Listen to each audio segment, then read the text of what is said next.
Baja Edge of Control from 2XL Games is an off-road racer that distances itself from other games in the genre in a number of ways. That's not to say that Baja Edge of Control is necessarily better than the competition, but it's certainly different enough to make it worth a look. The biggest difference between Baja and other off-roaders is that the surfaces you race on feel far more rough and rugged, to the point that even driving in a straight line can be very challenging, especially when you're competing in one of the lightweight classes. Not that straight roads are commonplace in any of Baja's environments. Courses snake around salt flats and deserts, go around and even over mountains, and generally seem designed to test the durability of your chosen vehicle as much as your skill behind the wheel of it.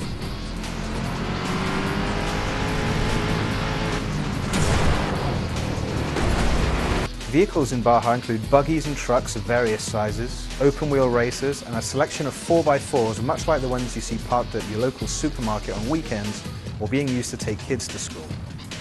All of the rides on the roster are either heavily modified or have been designed specifically for off-road racing, and many of them have spare tyres strapped on that you can actually use in a race if you need to, and if they haven't already fallen off. Damage, provided you haven't opted to turn it off, is almost inevitable in many of the events that you'll be competing in, especially the hill climbs, which take place on spectacularly steep inclines and employ a kind of what goes up must come down track design philosophy. Brakes getting worn, radiators overheating, and body panels falling off are just a few of the things you'll notice during more grueling races, and while most damage might initially appear to be cosmetic, it rarely takes long for it to have an impact on your vehicle's performance. Vehicle upgrades carried out between races can improve both durability and performance to some extent, but you definitely won't win races in Baja just by throwing money at your ride.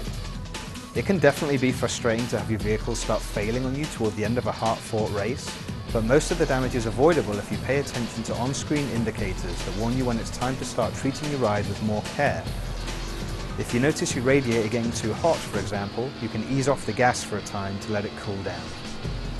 If it's too late for that, you'll find that almost every course in the game either has mechanic stations sparsely scattered around the environment, or, if you're way too far from civilization for such luxuries, a helicopter flying overhead that can be called down to carry out urgent repairs. Pit stops in Baja only take a few seconds to do even major work. You can't repair bodywork, but the only reason you'd ever want to is that the sponsors in Baja's career mode only pay you for logos that make it across the finish line.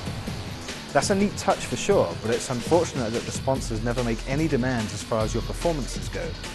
Because when you're presented with an offer from a new potential sponsor, the only consideration is whether or not the number in the deal they're offering you is bigger than your current one. Baja Edge of Control can be enjoyed solo, split screen, or online.